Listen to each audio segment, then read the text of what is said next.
सत्यमयि परमे।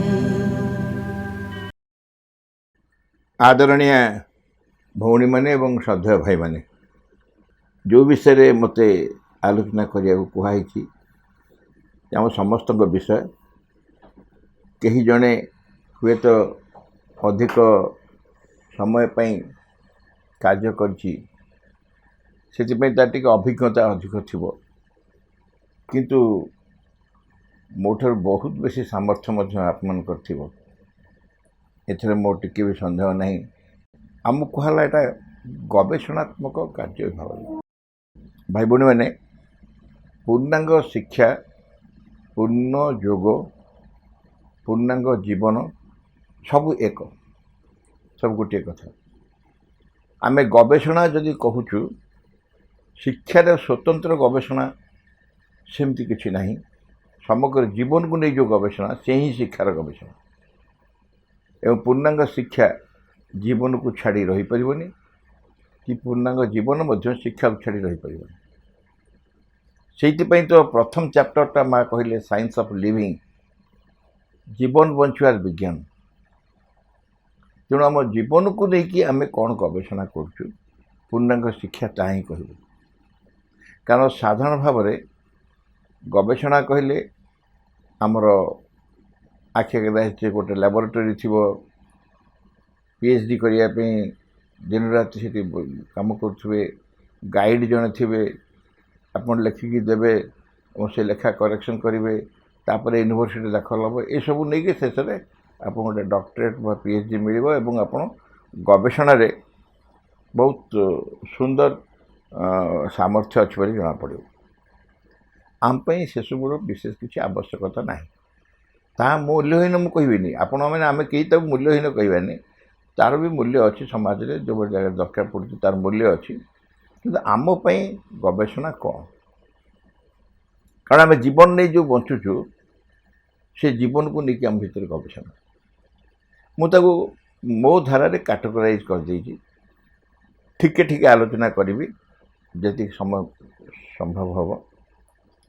प्रथम हूँ आमको शिखिबारे आम गवेषणा करें केमिति शिखुचु हाउ टू लर्न ये शिखिबाटा हूँ गोटे कला।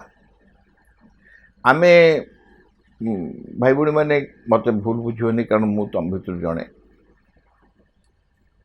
आम बेसी शिखेबार आग्रह करूँ जो मैंने अपा भाई मैंने अच्छा हो वयस्क मान जो मैंने अच्छा आम मान भर गोटे सब आग्रह था शिखे दबार शिखे दबाटा दरकार पड़े कहीं नथिंग कैन बी टॉट प्रभु कहीं कहली विशेष किसी दरकार पड़ोनी शिखे दबा कौन दरकार पड़ो ना शिखा nothing can be taught but everything can be learned सबकि आम शिखिपर ए शिक्षाटा कौन एवं क्या ठार आम शिखा आम क्या ठार जे शिखा ना एमती ना क्या ठार जे शिखा ना एमती ना मोर गोटे सुंदर उदाहरण अच्छी मु केते थर कही कौ जगार मन न शुणिथे कि नहीं। बहुत दिन तले मातृभवन में द्वितीय श्रेणी गोटे झीटे पढ़ुला से गोटे कविता लिखला से कवितार शीर्षक हूँ टेकाटीए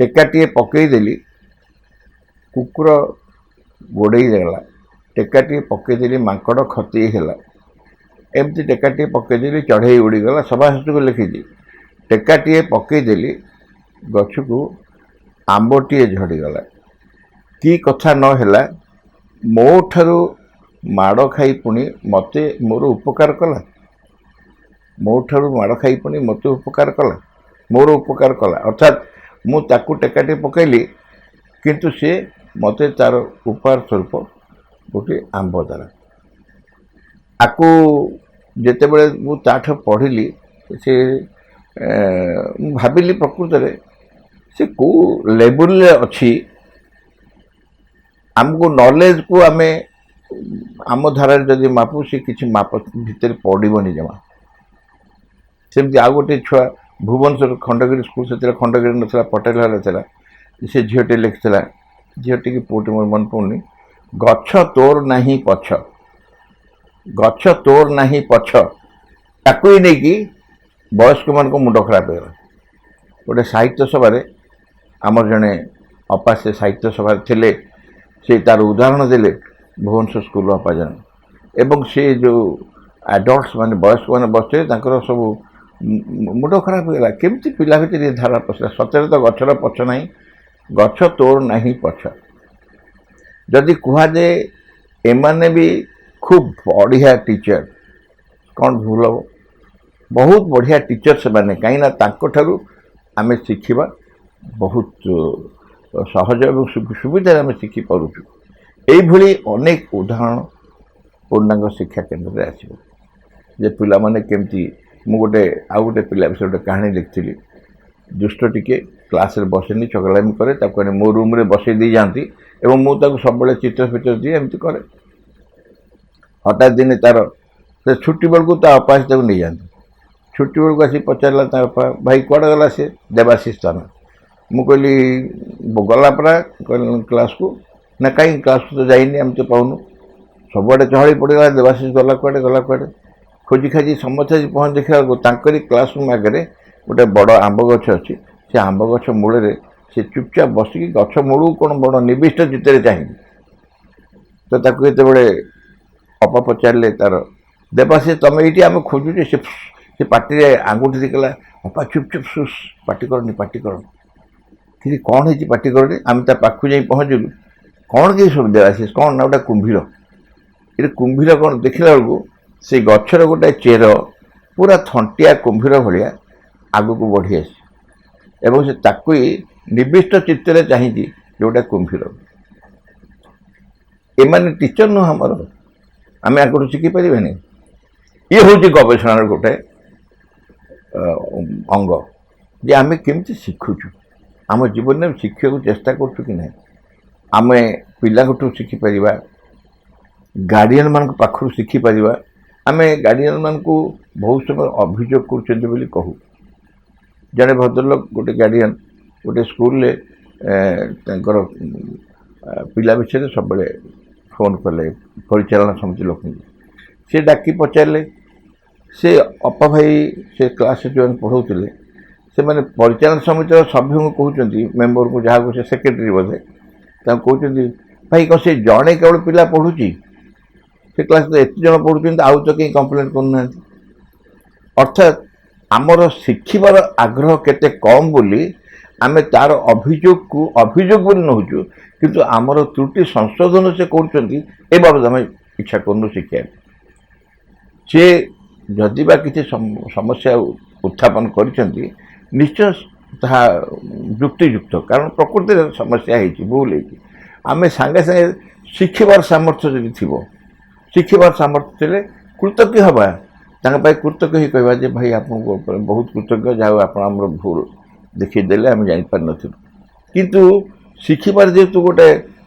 सामर्थ्य ना आमर शिखिबार गोटे आग्रह ना तेणु आम कौन करुचु ना सांगे सांगे अभियोग करते पेरेन्ट्स अच्छा जड़े कहीं कम्प्लेन खाली कले यहाँ हूँ दुर्बलता आपको चिन्हवा यही दुर्बलता लोग चिन्हवा हूँ गोटे प्रकार गवेषणा मो भर कौन कौन दुर्बलता अच्छी जहाँ पर मुझे विजय लाभ कर प्रकार प्रथम है learning is one part of this experiment बा गवेषणा रिसर्च द्वितीय हूँ निज उपर आयत्त रखा आयत्त कंट्रोलिंग वन सेल्फ यहाँ भी आमर अनुष्ठान रे गोटे बड़ आवश्यक कहा आम कंट्रोल कर निजर सब उपरे प्रथम कथा हूँ धर टेम्पर राग राग उपरे आम कंट्रोल कर कि नहीं धरा जाऊ आम ये तो गोटे बहुत चमत्कार विषय ना गवेषणा गोटे चमत्कार विषय मु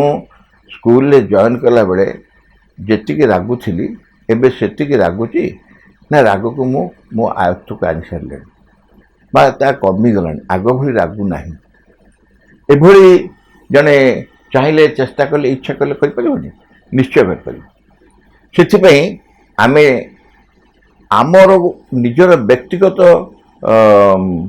चरित्र को नहीं व्यक्तिगत अभ्यास को नहीं आम आचरण को नहीं आम सुंदर गवेषणा कर जे मु केते दिन धरिकी काम करनी अनुष्ठान रे ये अनुष्ठान रे काम कला भितर मोर आसला बेले जो राग थिला से राग केते दूर कमी एवं जदि कमी नाही बोली मु अनुभव करुच्ची अंततः मु सचेतन माने आगे रागिले मु राग को जस्टिफाई करुली ये मु रागिली एबे किंतु रागिले मु अनुतप्त होउची एबे रागिले मु अनुतप्त होउची ताहले कोन हला ना मु सचेतन हेरनी थरे अनुतप्त होइकी सचेतन हला पर धीरे धीरे से पुणी मो पाखरु अंतरित हबो और मु तापरे आयत्त आनी परिबी निजको कंट्रोल करि परिबी आउट होउची पेशेंस धैर्य केते धैर्य गोटे पिला जेते बुझेले भी बुझी पारु नाही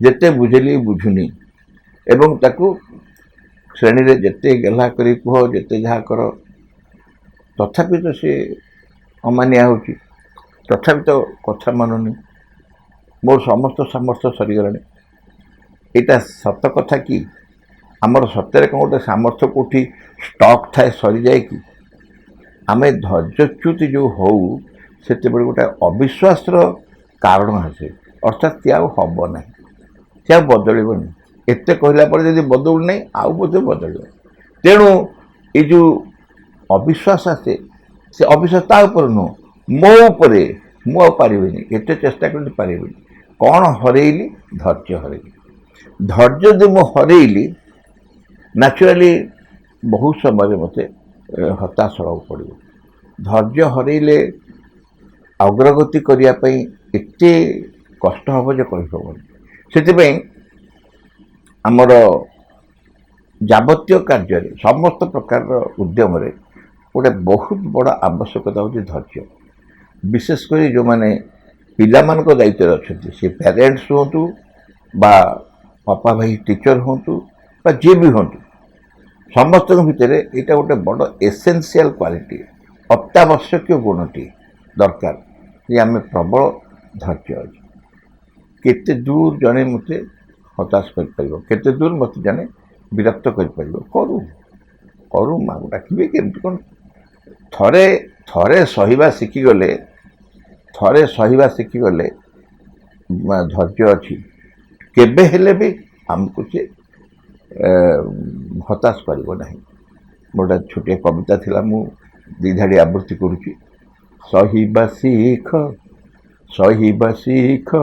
सहिबाती किए सीख सही न पारिले जीवनटा जाक पाउथिबा खाली दुख एटी पेशेंस एंड टॉलरेंस ये दी भाई पेशेंस थिले टॉलरेट कर टॉलरेंस और पेशेंस सांग आम भर दीटा जाक बहुत बेसी आवश्यकता अच्छे एवं आमर गवेषणार से भी गोटे विषय हम जे मु पूर्णांग शिक्षा कार्य करी एते दिन कार्य कला परे मध्य माँ सुरेन्द्र पाखु आसला परे मध्य तथापि मु एपर्यंत मोर धैर्यच्युति होची मु संभाली पारनी व्यस्त हो जाऊँगी सेटा गोटे आवश्यक अंग तापर है टायरलेसनेस माने क्लांतिहीन गुणटा परिश्रम करुवे किंतु क्लांत हो मते कार्य कले बा कौन प्रकार जगार जो निजर एनर्जी की यूज कर मो शक्ति की व्यवहार करते मोर स्वाभाविक अवस्था हो जिते अधिक शक्ति व्यवहार करते अधिक क्लांत होते शीघ्र क्लांत हो किंतु मु अनुभव करुँ धीरे धीरे आउ आग भली क्लांत हो नहीं जिते अधिक परिश्रम कले मत क्लांति लगुनि कहीं आम आलोचना करूँ मो सब स्कूल को जाइए कोरापुट जिले सब जिले में मु अपा भाई की कथा कही सब आम कहीं क्लांति हो क्लांत लगुना आमको ना आम कार्य आनंद पाऊँ जो कार्य आनंद मिले से साक्षात माँ को कृपा बोली बाबा महाराज लिखते एवं से कार्य जो मुझे मु आनंद पाऊँ जो मत कौन क्लांति लगुना ये भी गोटे बहुत बड़ गुरुत्वपूर्ण दिग गवेषणा आ गोटे ता सांगे जोटा सब आलोचना करूँ आम ଆନନ୍ଦରେ ରହିବା, ସବୁବେଳେ ଖୁସିରେ ଆନନ୍ଦରେ ରହିବା ଏବଂ ସେ ଆନନ୍ଦର କାରଣ କିଛି ନଥିବ, ଆନନ୍ଦର କାରଣ କିଛି ବି ନଥିବ। ଅର୍ଥାତ୍ ଯଦି କୌଣସି କାରଣ ଥାଇ ଆମେ ଆନନ୍ଦରେ ରହୁ, ସେ କାରଣଟା କଟିଗଲେ ଆନନ୍ଦ ସରିଯାଏ। ଧରାଯାଉ ମୋତେ ରସଗୋଲା ଖାଇବାକୁ ଭଲ ଲାଗୁଛି, ମୁଁ ରସଗୋଲା ଖାଇଲା ବେଳେ ମୋତେ ଆନନ୍ଦ ଲାଗୁଛି ଏବଂ ରସଗୋଲା ସରିଗଲା, ଆନନ୍ଦ ସରିଗଲା। ଗୋଟେ କାହାଣୀ ପଢ଼ୁଛି, ବହୁତ ବଢ଼ିଆ କାହାଣୀଟେ, ସେ କାହାଣୀଟା ପଢ଼ିଲା ବେଳେ ମୋତେ ଭାରି ଆନନ୍ଦ ଲାଗୁଛି, ଖୁସି ଲାଗୁଛି। କାହାଣୀ ସରିଗଲା, ମୋ ଆନନ୍ଦ ସରିଯିବ। ସେ ମୋ ସାଙ୍ଗେ ଲାଷ୍ଟ ଲଙ୍ଗ୍ କରି ମାନେ ବେଶୀ ସମୟ ମୋ ସାଙ୍ଗେ ରହିବନି, ବେଶୀ ସମୟ ରହିବନି। କିନ୍ତୁ ଏଭଳି ଗୋଟେ ଆନନ୍ଦ ଯାହା ପଛରେ କୌଣସି କାରଣ ନାହିଁ, ଏଭଳି ଗୋଟେ ଆନନ୍ଦ ଆମ ପାଖରେ ଥିବ ଯେ କାରଣ ନାହିଁ, ସେ ଆନନ୍ଦ ମୁଁ ପ୍ରାପ୍ତ ହେଇବି ଏବଂ ତାହା ହେଉଛି ମୋ ପାଇଁ ଗୋଟେ ଅତି ଆବଶ୍ୟକ କଥା। ଆନନ୍ଦରେ ରହିବି, କ୍ଲାନ୍ତହୀନ ରହିବି, ଧୈର୍ଯ୍ୟ ରଖିବି ଏବଂ ରାଗିବି ନାହିଁ କେବେ ହେଲେ। ଏ ହେଉଛି ନିଜକୁ କଣ୍ଟ୍ରୋଲ କରିବା, ନିଜକୁ ଆୟତ୍ତରେ ରଖିବାର କେତେ ଗୁଡ଼ିଏ ସାମର୍ଥ୍ୟ। ତାପରେ କି ନିରପେକ୍ଷ ରହିବା, ଇମ୍ପାର୍ସିଆଲ। ଏଇ ପୂର୍ଣ୍ଣାଙ୍ଗ ଶିକ୍ଷା କେନ୍ଦ୍ରରେ କାମ କଲାବେଳେ ଧୀରେ ଧୀରେ ଏଇଟା ଆମକୁ ସ୍ପର୍ଶ କରିବ ଯେ ମୁଁ ନିରପେକ୍ଷ ରହିପାରୁଛି ତ। ନିରପେକ୍ଷ ରହିପାରୁଛି ମାନେ ଗୋଟେ ବହୁତ ଚଗଲା ପିଲା କ୍ଲାସରେ ଅଛି, ଭାରି ଦୁଷ୍ଟ ଚଗଲା ପିଲାଟେ ଅଛି, ଆଉ ଗୋଟେ ବହୁତ ଆଜ୍ଞାଧୀନ ଓବିଡିଏଣ୍ଟ ପିଲାଟେ ଅଛି। ଉଭୟଙ୍କ ପ୍ରତି ମୋର ମନୋଭାବ ସମାନ ରହିପାରୁଛି ତ। ଭାଇ ଭଉଣୀମାନେ, ଆମେ ନିଜେ ତ ଏଇଟା ଆମ ଦୈନନ୍ଦିନ ଜୀବନର କଥା ନା, ଏ ଦୈନନ୍ଦିନ ଜୀବନର କଥା। ତେଣୁ ଆମେ ଆଉ କାହାକୁ ପଚାରିବା ଦରକାର ନାହିଁ, ଆମେ ନିଜକୁ ନିଜେ ଷ୍ଟଡି କରିପାରିବା, ନିଜ ପାଖରେ ପରୀକ୍ଷା କରିପାରିବା ଯେ ସତରେ ମୁଁ ଉଭୟଙ୍କ ପ୍ରତି ସମାନ ଆଚରଣ କରିପାରୁଛି କି। ଦୁଷ୍ଟ ଯିଏ ଆଉ ଯିଏ ବାଧ୍ୟ ଛାତ୍ରଟିଏ, ଆଜ୍ଞାଧୀନ ଛାତ୍ରଟିଏ, ଆଉ ଗୋଟେ ଚଗଲା ଛାତ୍ରଟିଏ, ଦୁଇଟି ଯାକ ଶ୍ରେଣୀରେ ବସିଛନ୍ତି। ମୁଁ ଉଭୟଙ୍କ ପ୍ରତି ବାହାରେ ଟିକେ ବିରକ୍ତ ହେଉଥିବି ବା ଆଖି ଟିକେ ଦେଖାଉଥିବି, ସେତିକି ଯାଏସ ନାହିଁ, କିନ୍ତୁ ହୃଦୟ ଭିତରେ ଏ ଯେଉଁ ନିରପେକ୍ଷତା କୁହାହେଉଛି, ଡାକିକି ଗେହ୍ଲା କରିଦେବାଟା ନିରପେକ୍ଷତା ନୁହଁ, ସେଇଟା ବାହାରେ ଗୋଟେ ଶୋ। ଅସଲ ନିରପେକ୍ଷ ହେଉଛି ହୃଦୟ ଭିତରେ ଦୁଇ ଜଣ ପ୍ରତି ମୋର ସମାନ ବ୍ୟବହାର ବା ସମାନ ଫିଲିଙ୍ଗସ୍, ଅନୁଭବ ଅଛି କି ଦୁଇ ଜଣଙ୍କ ଭିତରେ। ଖାଲି ଏଇଭଳି ଦୁଇ ଜଣ ନୁହଁ, ଜଣେ ଖୁବ୍ ଭଲ ପଢ଼ୁଛି, ପଚାରିଲେ ଉତ୍ତର ଦେଉଛି, ଟାସ୍କ ଦେଲେ କରିକି ଆଣୁଛି, ଆଉ ଜଣେ ଠିକ୍ ଓଲଟାରେ ବହୁତ ଦୁର୍ବଳ, କିଛି ବୁଝିପାରୁନି, କିଛି କହିପାରୁନି, କିଛି ଟାସ୍କ କରୁନି, ଘରୁ କିଛି ଶୁଣିକି ଆସୁନି ଏବଂ ଯାହା ଯାହା କହିଲେ ତାଙ୍କ ଘରେ କେହି ରିପ୍ଲାଏ ଦେଉନାହାନ୍ତି। ଆମ ସମସ୍ତଙ୍କ ସ୍କୁଲରେ ଏ ପ୍ରକାର ବହୁତ ଏକ୍ଜାମ୍ପଲ୍ସ ଅଛନ୍ତି, ବହୁତ ଉଦାହରଣ ଏମିତି ପିଲା ସବୁ ଅଛନ୍ତି। କିନ୍ତୁ ଏ ଉଦାହରଣ ଅଛି କି, ଅର୍ଥାତ୍ ସେ ପିଲା ବି ଯେ ଉତ୍ତର ଦେଉଛି, ଯେ ଟାସ୍କ କରିକି ଆଣୁଛି, ପ୍ରଶ୍ନରେ ପ୍ରଥମେ ହାତ ଟେକୁଛି, ଉତ୍ତର ଦେଉଛି ଶ୍ରେଣୀରେ, ଯେଉଁ ପାଠ ଦେଲେ ବି କହିଦେଇ ପାରୁଛି ଏବଂ ଆଉ ଜଣେ କିଛି ବି କହିପାରୁନାହିଁ, ଏ ଉଦାହରଣ ଅଛି କି ଏ ଦୁଇ ଜଣଙ୍କ ଭିତରେ ମନୋଭାବ ମୋର ଉଭୟଙ୍କ ପ୍ରତି ସମାନ? ଖାଲି ସମାନ ନୁହଁ, ନିରପେକ୍ଷ ତ ନିଶ୍ଚୟ ନିରପେକ୍ଷ ଏବଂ ଯେଉଁ ଦୁର୍ବଳ ପିଲା ତା ପ୍ରତି ଶ୍ରଦ୍ଧା ସହାନୁଭୂତି ହୁଏତ ଅଧିକ ବେଳେବେଳେ ଆସିଯାଇପାରେ, ତା ବି ଉଚିତ ନୁହଁ, ତା ବି ଉଚିତ ନୁହଁ, କାରଣ ଦୁର୍ବଳ ପିଲାଟା ତ ତାକୁ ଟିକେ ଦୃଷ୍ଟି ନଜର ହେବନି। ନିରପେକ୍ଷ ମାନେ ନିରପେକ୍ଷ, ଯାହାର ଯାହା ଆବଶ୍ୟକତା ଅଛି ଦିଆଯିବ, କିନ୍ତୁ ନିରପେକ୍ଷତା ଜାଗାରେ ସେ ଆଉ କୌଣସି ସନ୍ଧି କରିହେବନି। ସମସ୍ତଙ୍କ ପ୍ରତି ଗୋଟେ ମନୋଭାବ ରହିବ ସମାନ। ଏଇଟା ଗୋଟେ ଆଉ ଏକ ଗବେଷଣାର ବହୁତ ଗୁରୁତ୍ୱପୂର୍ଣ୍ଣ ଦିଗ। ଏ ନିରପେକ୍ଷ ମୁଁ ଯଦି ଅଛି, ତାହେଲେ ମୁଁ ନିଜେ ଅନୁଭବ କରିବି। ଜଣେ କେହି କହିଲେ ମୋ କିଛି ଯାଏ ଆସେ ନାହିଁ, ମୋତେ କି ଜଣେ କହିବାରେ କି ଯାଏ ଆସେ ନାହିଁ, କି କହୁ କି ନ କହୁ, ମୁଁ କିନ୍ତୁ ମୋ ଆଡ଼େ ନିଶ୍ଚିତ, ମୋ ଧାରାରେ ମୁଁ ସମ୍ପୂର୍ଣ୍ଣ ନିଶ୍ଚିତ ଯେ ମୁଁ ସମ୍ପୂର୍ଣ୍ଣ ନିରପେକ୍ଷ ଭାବରେ କାର୍ଯ୍ୟ କରିବାକୁ ଚେଷ୍ଟା କରୁଛି। ଆଉ ଗୋଟେ ହେଲା ନୋ ପନିଶମେଣ୍ଟ ହ୍ୱାଟ୍ସଏଭର। ଏଇଟା ଗୋଟେ ବହୁତ ବଡ଼ ଆବଶ୍ୟକତା। ଆମେ ଅନେକ ଥର ମିଟିଂରେ କହିଲୁଣି, ଅନେକ ଆଲୋଚନା କଲୁଣି, ମାଆଙ୍କ ଯେଉଁ ମେସେଜ ବାଣୀ ପଢ଼ିଛୁ ଶିକ୍ଷା ବହିରେ, କୌଣସି ପ୍ରକାର ନୁହଁ, ଶାରୀରିକ ନୁହଁ, ମାନସିକ ନୁହଁ, ଏପରିକି ମନସ୍ତାତ୍ତ୍ୱିକ ବି ନୁହଁ। ମନସ୍ତାତ୍ତ୍ୱିକ ମାନେ ତୁ ଗଧ ହବୁ, ତୁ ତା ଗଧଟା ଘାସ କାଟିବୁ, ପାଠ ପଢ଼ିବୁନି, ଏଗୁଡ଼ାକ ମୁଁ ତ ଦେହରେ ହାତ ମାନି ନା, ସାଇକୋଲୋଜିକାଲ, ଏଇଟା ସାଇକୋଲୋଜିକାଲ। ସେ ପିଲାଦିନରୁ ପାଠ ପଢ଼ିବା ଭିତରେ ଜାଣିଲା ଯେ ତାକୁ ଭବିଷ୍ୟତରେ ଗୋଟେ ଗଧ ହେବା ପାଇଁ ଏବେଠୁ କୁହାହେଲାଣି, ତୁ ଭବିଷ୍ୟତରେ ତୁ ଗଧ ହବୁ, ଘାସ କାଟିବୁ। ଆଜି ଘାସ କାଟିବାଟା ଗୋଟେ ଖରାପ କାମ, ତା ବି ଗୋଟେ ଭୁଲ ସୂଚନା ଯେ ଘାସ କାଟିବାଟା କ'ଣ ଅସୁବିଧା ଅଛି। ସେ ଯଦି ଠିକ୍ ପିଲା ହେଇଥିବ, ଭାଇ କି ଅପା ମୁଁ ଘାସ କାଟିଲେ କିଛି ଭୁଲ ନୁହଁ ତ, ଘାସ ତ ଆବଶ୍ୟକତା ଅଛି ନା। ଘାସ ଯେଉଁମାନେ ଘାସ କାଟୁଛନ୍ତି ସେମାନଙ୍କୁ ମଣିଷ ନୁହଁ, ମୁଁ ତ ହେଲେ ଘାସ କାଟିବି, ଏଥିରେ ବ୍ୟସ୍ତ ହେବାର କ'ଣ ଅଛି। ପାଠ ପଢ଼ିକି ଘାସ କାଟିବନି, ଭଲ ପାଠ ପଢ଼ୁଥିବା ପିଲା ଘାସ କାଟିବାକୁ ମନା ହେଇକି। ଏ ଧାରଣା ଆମ ଭିତରେ ଅଛି ଯେ ଯିଏ ଭଲ ପଢ଼ିବ ସେ କେବେ ଘାସ କାଟିବନି, ଆଉ ଯିଏ ଘାସ କାଟିବ ସେ ତା ଜୀବନରେ କେବେ ଭଲ ପଢ଼ିବନି। ଇଏ ଗୋଟେ ଅତ୍ୟନ୍ତ ଭ୍ରମାତ୍ମକ ଧାରଣା। ତେବେ ପନିସମେଣ୍ଟ କେବେ ବି ଦେବା ନାହିଁ। ଆମେ ଯେତେବେଳେ ପନିସମେଣ୍ଟ ଦେଉ, ଆମେ ସେଇ ପୂର୍ବତନ ଯେଉଁ ଆଲୋଚନା ଆମେ କରିଛୁ, ବହୁତ ସମୟ କରିଛୁ ଯେ ଆମେ କାହିଁକି ପିଲାଙ୍କୁ ପନିସମେଣ୍ଟ ଦେବୁ। ପିଲାଙ୍କୁ କାହିଁକି ପନିସମେଣ୍ଟ ଦେବୁ? ଧର କାନ ମୋଡ଼ିଦେଲୁ କିମ୍ବା ଚଟକଣ୍ଟି ମାରିବୁ, କୌଣସି ଭଳିଆ ଗୋଟେ ତାର ଫିଜିକାଲ ଆସଲ୍ଟ କଲୁ, ତାକୁ ଫିଜିକାଲ ଆସଲ୍ଟ, କିମ୍ବା ଗାଳିକି ତାକୁ ଭୁଲ ବହୁତ କଷ୍ଟକର ଗାଳି ଦେଲୁ, ଆଉ କଷ୍ଟକର ଭାଷା ପ୍ରୟୋଗ କରି ଗାଳି ଦେଲୁ, ଏସବୁ ଆମେ କାହିଁ କରୁ? ପ୍ରପତି ବହୁତ ବଢ଼ିଆ ମିଟିଂରେ କହନ୍ତି ଯେ ଆମେ କାହିଁକି କରୁ ନା ସିଏ ରିପ୍ଲାଏ କରିପାରିବନି। ଆମେ ତାକୁ ଚଟକଣ୍ଟି ମାରିଲୁ, ସେ ପିଲା ଓଲଟି ଆମକୁ ଚଟକଣ୍ଟି ମାରିପାରିବନି, ସେଥିପାଇଁ ଆମେ କରୁଛୁ। ଏଇଟା ଗୋଟେ କୌଣସି ଦାର୍ଶନିକର ନାମ ସେ ଉଚ୍ଚାରଣ କରି ଏଇଟା କହନ୍ତି ଯେ ସେ କହିଛନ୍ତି ବଡ଼ମାନଙ୍କୁ ଏକା ଭୁଲ ପାଇଁ କାହିଁକି ଆମେ ବାଡ଼େଇ ପାରୁନି, ସେଇ ଭୁଲ ପାଇଁ କାହିଁ ସାନ ପିଲାକୁ ବାଡ଼େଇ ଦେଉ। କୌଣସି ନିର୍ଦ୍ଦିଷ୍ଟ ଭୁଲ ପାଇଁ ବଡ଼ମାନଙ୍କୁ ପନିସମେଣ୍ଟ ଦେଉନି, ସାନମାନଙ୍କୁ ପନିସମେଣ୍ଟ ଦେଉ। ତାର କାରଣ ହେଉଛି ସେମାନେ ରିପ୍ଲାଏ କରିପାରିବେନି। କି ଆଶ୍ଚର୍ଯ୍ୟ କଥା ଦେଖ, ସେମାନେ ଯଦି ରିପ୍ଲାଏ କରିପାରୁଥାନ୍ତେ ତାହେଲେ ଆମେ ତାକୁ ଡରୁନ୍ତୁ, ଆମେ ବି ଆଉ ସେ ପନିସମେଣ୍ଟ ତାଙ୍କୁ ଦିଅନ୍ତୁ। କିନ୍ତୁ ଏଠି ସେ କଥା ପଡ଼ିନି, ସେ ବିଚାର ପଡ଼ିନି।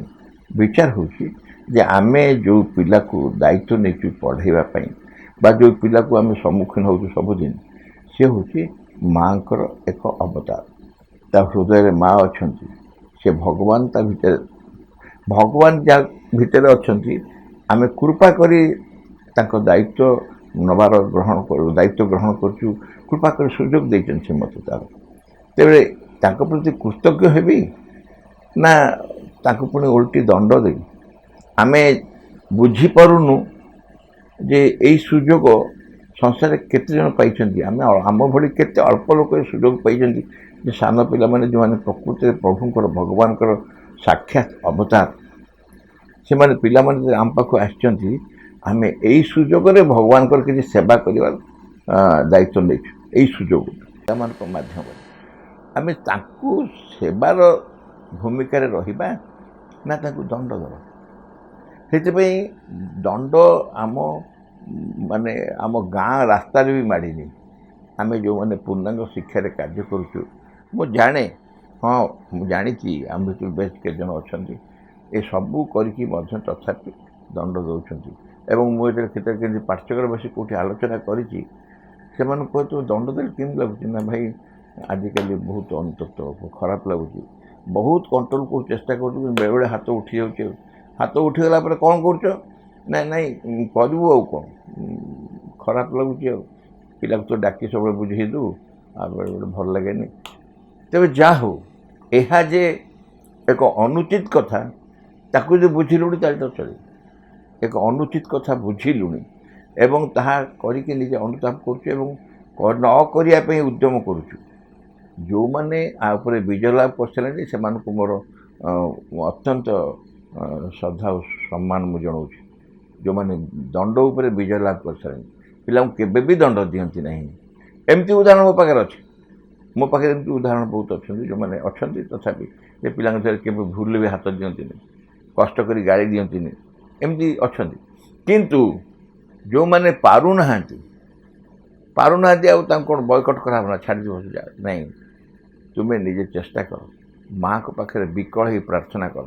ମୋ ଭିତରୁ ଏଇ ଯେଉଁ ମନ୍ଦ ପ୍ରେରଣା ଗୋଟେ ଆସୁଛି, ପିଲାଙ୍କୁ ରାଗି ଯାଉଛି, ପିଲାଙ୍କ ଉପରେ ଦଣ୍ଡ ଦେଇଦେଉଛି, ଏଇ ଜିନିଷରୁ ଯେହେତୁ ମୁକ୍ତ ହୁଏ, ଏଇଟା ଗୋଟେ ବହୁତ ଗୁରୁତ୍ୱପୂର୍ଣ୍ଣ କଥା।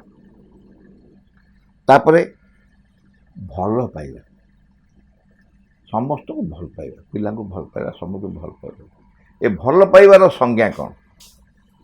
जेहेतु हरि भाई कहले गवेषणा विषय कह तेणु मत गवेषणा को लेकिन जहाँ जहाँ मुंड भर आस गोटे गोटे कहूँ भल पाइबा अर्थ स्वाभाविक भाव आमको जो मैंने मत भल पाई मुझे भल पाऊँ एथेर भल पाइबार कौन बहादुरी रहा सी तो तुम भल पाओ तुम भल पाऊच ए बहादुरी कौन रहा ताले कौन बहादुरी केमी भल पाई हम भल पाइबा तीनोटी बाट कौन ना जी तुमको भल पाऊँ तुम्हें ताको भल पाइब एटा नंबर वन एटा स्वाभाविक तुमको जे भल पाऊनी ताको भी भल पाइब जे तुमको भल पाऊ नहीं ताको भी भल पाइब एवं तृतीय रे जे तुमको घृणा करुच्ची विरोध करुच्ची शत्रुता करुच्ची ताको भी भल पाइब ताको भी भल पाइब ताहले भल पाइबा ऊपर तुम विजय लाभ आसला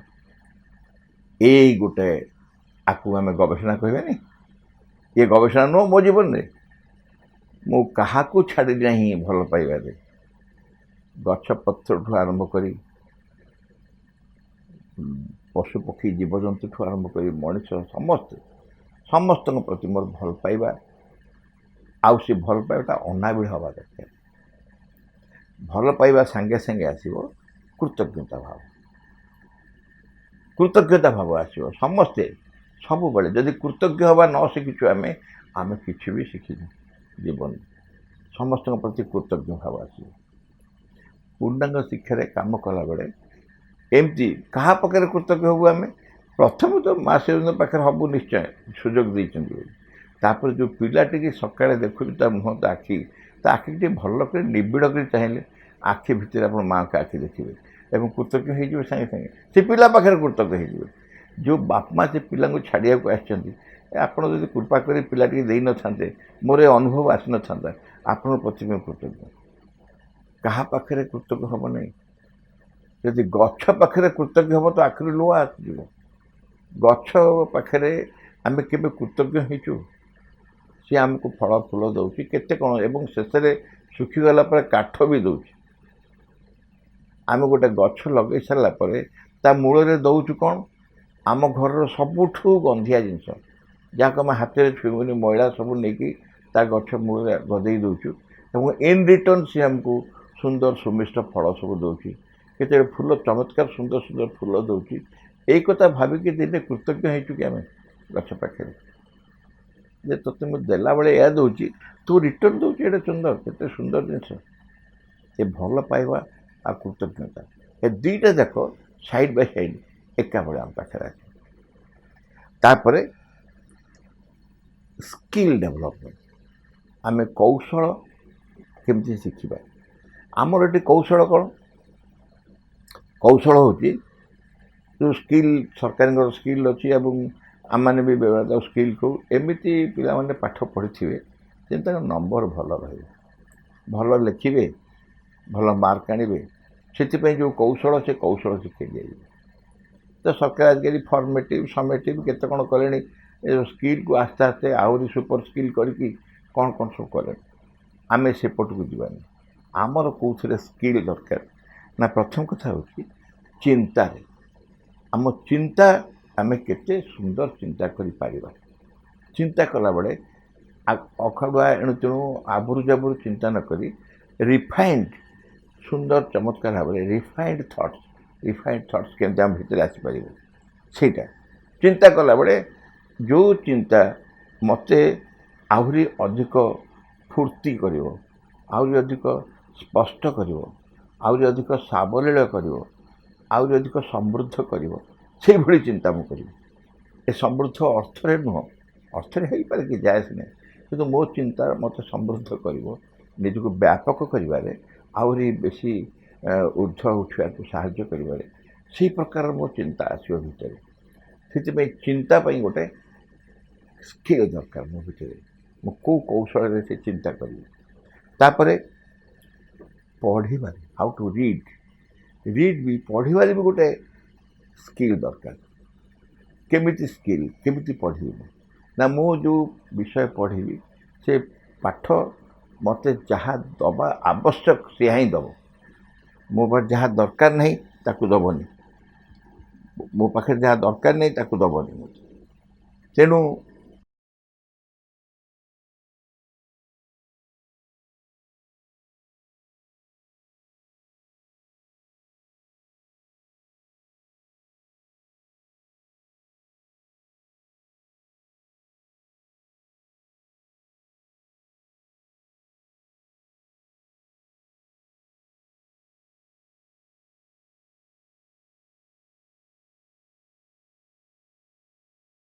ଯେଉଁ ପାଠ ଆମେ ପଢ଼ୁଛୁ ସେ ପଢ଼ିବାରେ ମଧ୍ୟ ଗୋଟେ ସ୍କିଲ୍ ଦରକାର ଆମ ଭିତରେ।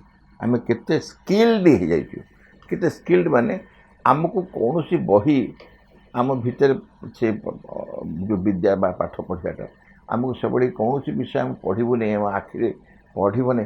ଆଖି ତ ବାଛିଦେବ, ଆଖି ବାଛିଦେବ, ଆରମ୍ଭ କରୁ କରୁ କହିବ ନା ଏଇଟା ମୋ ପାଇଁ ଉପଯୁକ୍ତ ନୁହଁ। ଅଛି ବହିଟା ଛପା ହେଇଛି, କାହା ପାଇଁ ହୁଏତ ଉପଯୁକ୍ତ ହେଇପାରେ, କିନ୍ତୁ ମୋ ପାଇଁ ଉପଯୁକ୍ତ ନୁହଁ। ମୁଁ ଯେତେବେଳେ ପଢ଼ିବାକୁ ଯିବି, ମୋତେ ଯିଏ ମୋ ଚେତନାରେ ମୋତେ ଉର୍ଦ୍ଧ୍ୱକୁ ନେବା ପାଇଁ ସହାୟତା କରିବ, ସେଇଭଳିଆ କିଛି ମୁଁ ପଢ଼ିବି। ଏଣୁ ତେଣୁ ଆବୁର ଜାବୁର ଗୋଟେ ପଢ଼ିବିନି, ସମୟ ନଷ୍ଟ କରିବିନି। ଆଉ ଗୋଟେ ହେଉଛି ସ୍ପିକ୍, କଥା କହିବାରେ। କଥା କହିବାରେ ମଧ୍ୟ ମୁଁ ଯେତେବେଳେ କହିବି, ଆମେ ଯେତେବେଳେ ମେଣ୍ଟାଲ ଏଜୁକେସନ୍ ହଁ ସେଥିରେ ଯେଉଁ 11-12ଟି ଯେଉଁ ପଏଣ୍ଟରେ ମା କହିଥିଲେ, ସେ ଗୋଟେ ଥିଲା ଯେ ଆବଶ୍ୟକ ଯେତିକି ସେତିକି କହିବ। ଆବଶ୍ୟକ ଯେତିକି ସେତିକି କହିବ, ସେଇଟା ହେଉଛି ବହୁତ ବଡ଼ ଏକ ସାଧନା। ଆମେ ଏଣୁ ତେଣୁ ବକର ବକର ଗୁଡ଼ା ହଉ, ବହୁତ ବେଳା ଗସିପ୍ କରୁ, କାହା କାନରେ ଗପୁ, କେତେ କ'ଣ କରୁଛୁ, କିନ୍ତୁ ଏସବୁ ଆମର ଚେତନାକୁ ନିମ୍ନଗାମୀ କରେ। ଆମକୁ ମା କହିଲେ ତୁମେ ଯେତିକି ଦରକାର ସେତିକି କୁହ। ଯଦି ତାହା ଆମେ କରୁ ତାହେଲେ ଆମର ଏନର୍ଜି ରହିବ, ପରିବେଶ ବି ପ୍ରଦୂଷଣ ହେବନି, ଏବଂ ଆମର ଚେତନାରେ ବି ଆମେ ନିମ୍ନଗାମୀ ହେବୁ ନାହିଁ।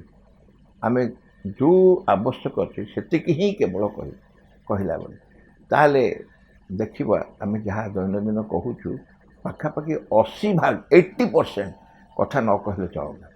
ଆମେ ଅନୁଭବ କରିବୁ ଏସବୁ କଥା ନ କହିଲେ ଚଳନ୍ତା, ଆମେ କେତେ ଅଧିକ ଏନର୍ଜି ଆମର ସମୟ ଏବଂ ଶକ୍ତି ବିନିଯୋଗ କରୁଛୁ, ବିନିର୍ଭୟ କରୁଛୁ। ତାପରେ ହେଉଛି ସ୍ପିକ୍ ରାଇଟ୍, ଲେଖିବା, ତାର ବି ଗୋଟେ ସ୍କିଲ୍। ଲେଖିବା ପାଇଁ ସ୍କିଲ୍। ମୋତେ କଲମ ଦିଆହେଇଛି, କାଗଜ ଦିଆହେଇଛି, ତେଣୁ ମୁଁ ଲେଖିବି ନୁହଁ। ମୋର ଲେଖିବାର ଗୋଟେ ଆବଶ୍ୟକତା ଅନୁଭବ କରୁଛି, ଏବଂ ମୁଁ ଯାହା ମୁଁ ଲେଖିବି ସେ ଲେଖା ଅନ୍ୟ କାହାକୁ କ'ଣ ଭଲ ଲାଗିବ ନ ଲାଗିବ ମୁଁ ଜାଣିନି, କିନ୍ତୁ ମୋ ନିଜ ଚେତନାର ଉଦ୍ଧାରୋହଣରେ ସେ ଲେଖା ମୋତେ ସାହାଯ୍ୟ କରିବ। ମୁଁ ଲେଖିଲା ବେଳେ ମୋ କଲମରୁ କେବେ ହେଲେ ତାର ବିରୋଧୀ କୌଣସି କଥା ବାହାରିବ ନାହିଁ। ଇଏ ଗୋଟେ ସ୍କିଲ୍। ତାପରେ ଆମ ଜୀବନଚର୍ଯ୍ୟାରେ ଯାହା ଯାହା ଆସେ, ପେଣ୍ଟିଂ ହେଉ, ଡ୍ରଇଂ ହେଉ, ସିଙ୍ଗିଂ, ଗୀତ ଗାଇବା ହେଉ, ପ୍ଲେ ଖେଳିବା, ଗେମ୍ ବି, ଖେଳ ବି, ଏସବୁ ଗୋଟେ ଗୋଟେ ସ୍କିଲ୍ର କଥା। ଖେଳିଲା ବେଳେ ମା ଯେମିତି ଲେଖିଛନ୍ତି କେଉଁ ଖେଳୁଆଡ଼ ମନୋଭାବ ନେବ, ପିଲାଙ୍କ ସାଧାରଣ ନାହିଁ। ଏଇ ଯେଉଁ ଆମ ଆଇଡ଼ିଆଲ ଚାଇଲ୍ଡରେ ଅଛି ଖେଳୁଆଡ଼ ମନୋଭାବ। ଯେତେବେଳେ ଖେଳୁଥିବି ମୋ ମନୋଭାବ କେମିତି ରହିଥିବ, ମୁଁ ଅନ୍ୟକୁ ହରେଇବା ପାଇଁ ଖେଳିବିନି, ଖେଳକୁ ଶିଖିବା ପାଇଁ ଖେଳିବି, ଭଲ ଖେଳିବା ପାଇଁ ଖେଳିବି, ଅନ୍ୟକୁ ହରେଇକି ଜିତିଯିବା ପାଇଁ ଖେଳିବିନି ବା କମ୍ପିଟିସନ୍ କରିବିନି।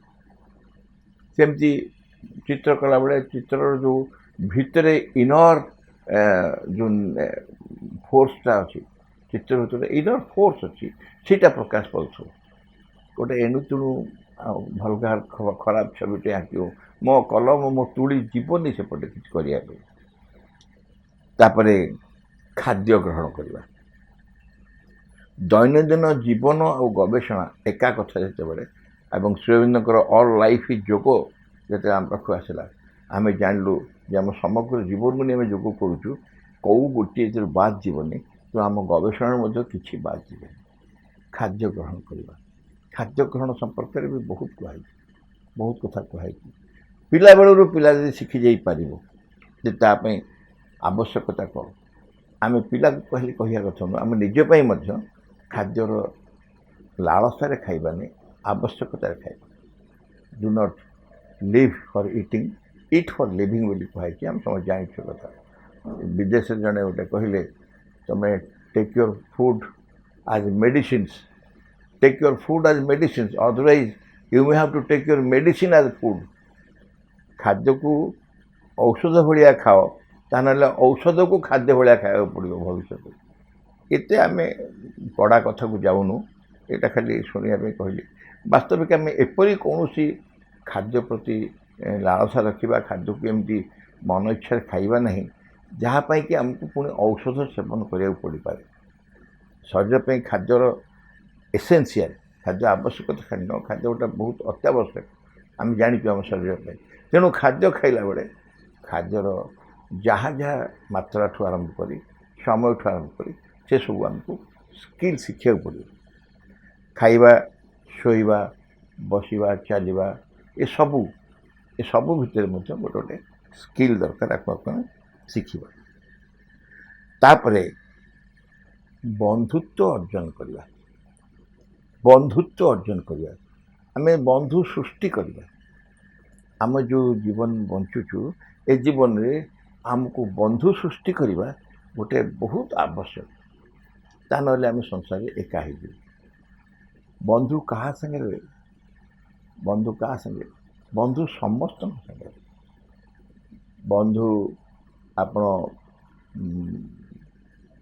ସେ ମୋତେ ଜଣେ କହିଲେ, ଭଦ୍ରଲୋକ ଜଣେ କହିଲେ ପିଲାଦିନରୁ, ବେଶୀ ପିଲାଦିନରୁ କିଛି ଦିନ ତଳେ ମୋତେ କହିଲେ, ଆପଣ ଜୀବନରେ ବିବାହ କଲେନି କିଛି। ମୁଁ କହିଲି କି କହିଲା ହଠାତ୍, କିଏ କହିଲା ବିବାହ କଲି? ମୁଁ ଗୋଟେ ଆଦର୍ଶକୁ ବାହା ହେଇଛି। ମୁଁ ହୁଏତ ସାଧାରଣ ଭାବରେ ଯାହାକୁ ବିବାହ କରାଯାଏ ମୁଁ ସେ ବିବାହ କରିନାହିଁ, କିନ୍ତୁ ସେ ବିବାହ କଲେ କ'ଣ ହୁଏ ନା ପୁରୁଷ ଆଉ ସ୍ତ୍ରୀ ଉଭୟ ନିର୍ଦ୍ଦିଷ୍ଟ ପରସ୍ପରର ଦାୟିତ୍ୱରେ ରହନ୍ତି ଏବଂ ସମସ୍ତେ ଉଭୟଙ୍କର ସମସ୍ୟାକୁ ସମାନ ଭାବରେ ବାଣ୍ଟନ୍ତି। ଇତ୍ୟାଦି ଯାହା ହୁଏ, ମୁଁ ବି ସେମିତି ଗୋଟେ ଆଦର୍ଶ ସହିତ ବିବାହ କରିଛି। ସେ ଆଦର୍ଶ ମୋ ଦାୟିତ୍ୱ ନିଏ ଏବଂ ମୁଁ ମଧ୍ୟ ସେ ଆଦର୍ଶକୁ ପାଳନ କରିବା ପାଇଁ ଚେଷ୍ଟା କରେ।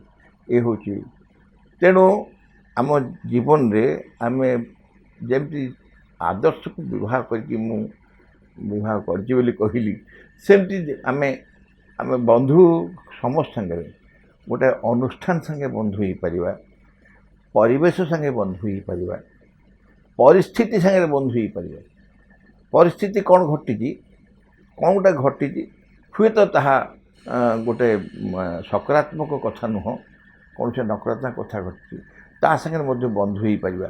କାରଣ ବନ୍ଧୁ ହେଲେ କ'ଣ ହୁଏ, ଆମ ଦୂରତ୍ୱ ବହୁତ କମିଯାଏ। ଦୂରତ୍ୱ କମିଗଲେ କ'ଣ ହୁଏ ନା ପରସ୍ପରକୁ ବୁଝିପାରିଲେ ସେୟାର କରିପାରିଲେ ଆମେ ହାଲକା ହେଇଯାଉ ସମସ୍ତେ। ବନ୍ଧୁ ଥିବା ଆଉ ବନ୍ଧୁ ନଥିବା ଅବସ୍ଥା ବହୁତ ଫରକ। ତେଣୁ ଆମେ ଚେଷ୍ଟା କରିବା ବନ୍ଧୁତ୍ୱ ସୃଷ୍ଟି କରିବା ପାଇଁ। କାହା ସାଙ୍ଗରେ ନା ଯେଉଁ ପରିବେଶରେ ଅଛୁ, ଆଟମସ୍ଫିୟରରେ, ତା ସାଙ୍ଗରେ ବନ୍ଧୁ ହେବା। ଯେଉଁ ପରିବେଶ ଅଛି ସେ ପରିବେଶରେ ମୁଁ ଗୋଟେ ବନ୍ଧୁ ହେବି। ତାପରେ ଯେଉଁ ସିଚୁଏସନ୍, ଯେଉଁ ଘଟଣାଟା ଘଟିଛି, ସେ ଘଟଣାଟାକୁ ନିଜଠୁ ଅଲଗା କରି ଦେଖନି, ସେ ତୁମକୁ ବହୁତ ବଡ଼ ଦେଖାଯିବ। ଘଟଣାଟାକୁ ନିଜଠୁ ଅଲଗା କରି ଦେଖିଲେ ବହୁତ ବଡ଼ ଦେଖାଯିବ। ତାକୁ ଯଦି ମୁଁ ସେଥିରେ ସାମିଲ ହେଇଯିବି, ସାଙ୍ଗେ ସାଙ୍ଗେ ସେଇଟା କମିଯିବ।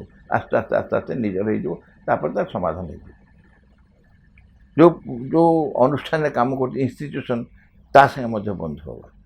ତାର ମଧ୍ୟ ଭଲ ମନ୍ଦରେ ଆମେ ଦାୟିତ୍ୱ ନେବା, ବୁଝିବା। ତାପରେ ପରିବାରରେ ବି ବାପା ମାଙ୍କ ସାଙ୍ଗେ ବନ୍ଧୁ ହେବା। ସ୍କୁଲରେ ଅପା ଭାଇଙ୍କ ସାଙ୍ଗେ ବନ୍ଧୁ ହେବା। ପିଲାମାନେ, ଅପା ଭାଇମାନେ ପିଲାମାନଙ୍କ ସାଙ୍ଗେ ବନ୍ଧୁ ହେବେ। ଏପରିକି ଗୋଟେ ବୃକ୍ଷ ସହିତ ବନ୍ଧୁ ହେଇପାରିବା। ଆମର ଯେଉଁ ରୁମ୍ଟିରେ ରହୁଛୁ, ସେ କୋଠରୀଟି, ତା ସାଙ୍ଗେ ବନ୍ଧୁ ହେଇପାରିବା।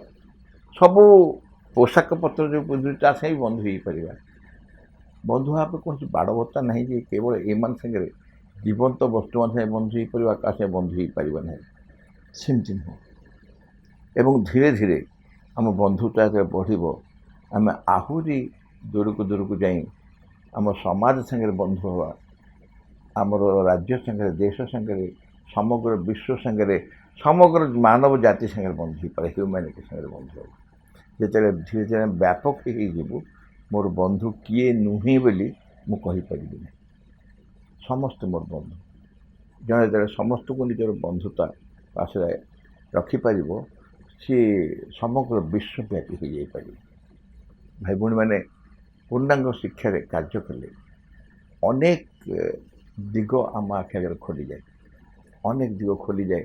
ନିଜ ଜୀବନକୁ ଭିନ୍ନ ଧାରାରେ ବଞ୍ଚିବାକୁ ଇଚ୍ଛା ହୁଏ, ଚେଷ୍ଟା କରିବାକୁ ଇଚ୍ଛା ହୁଏ, ବଞ୍ଚି ନହେଲେ ମଧ୍ୟ ଅନ୍ତତଃ ଚେଷ୍ଟା କରିବାକୁ ଇଚ୍ଛା ହୁଏ। ଏବଂ ସେହି ପ୍ରକାରର ଜୀବନ ବଞ୍ଚୁ ବଞ୍ଚୁ ଯାହା କିଛି ଅଭିଜ୍ଞତା ଆସେ ତାହା ହିଁ ଆମ ଗବେଷଣାର ପରିଧି ଭିତରେ ଥାଏ। ଆମ ଗବେଷଣାକୁ ଆମେ କାଗଜପତ୍ରରେ ଲେଖୁନି, ବିଶେଷ ଲ୍ୟାବୋରେଟୋରୀରେ ବିଶେଷ ତିଆରି କରୁନି କିମ୍ବା କୌଣସି ଲିପିବଦ୍ଧ ନ ହୋଇପାରେ, କିନ୍ତୁ ଜୀବନ ବଞ୍ଚିବାର ଯେଉଁ କଳା, ଜୀବନ ବଞ୍ଚିବାର ଯେଉଁ ଧାରା, ତାହା ହିଁ ଆମ ଗବେଷଣାର ପରିବେଶ ବା ପରିଧି। ମୁଁ ସେଥିପାଇଁ ବହୁତ କୃତଜ୍ଞ ମା' ପାଖରେ ଯେ ଏଇଭଳି ମୋ ଜୀବନରେ ମୋତେ ସୁଯୋଗ ଦେଲେ ଗୋଟେ କାର୍ଯ୍ୟରେ ଅଂଶଗ୍ରହଣ କରିବା ପାଇଁ, ଯେଉଁ କାର୍ଯ୍ୟ କି ବାସ୍ତବିକ ଏକ ଭିନ୍ନ ଧରଣର ଜୀବନ ବଞ୍ଚିବାରେ ସହାୟତା କଲା। ଯେଉଁ ଭାଇ ଭଉଣୀମାନେ ମୋ ସହିତ ଅଛନ୍ତି ସମସ୍ତଙ୍କୁ ହୃଦୟରୁ ଗଭୀର କୃତଜ୍ଞତା ଜଣାଉଛି ଏବଂ ସମସ୍ତଙ୍କୁ ନମସ୍କାର, ଧନ୍ୟବାଦ, ବନ୍ଦେ ମାତରମ୍।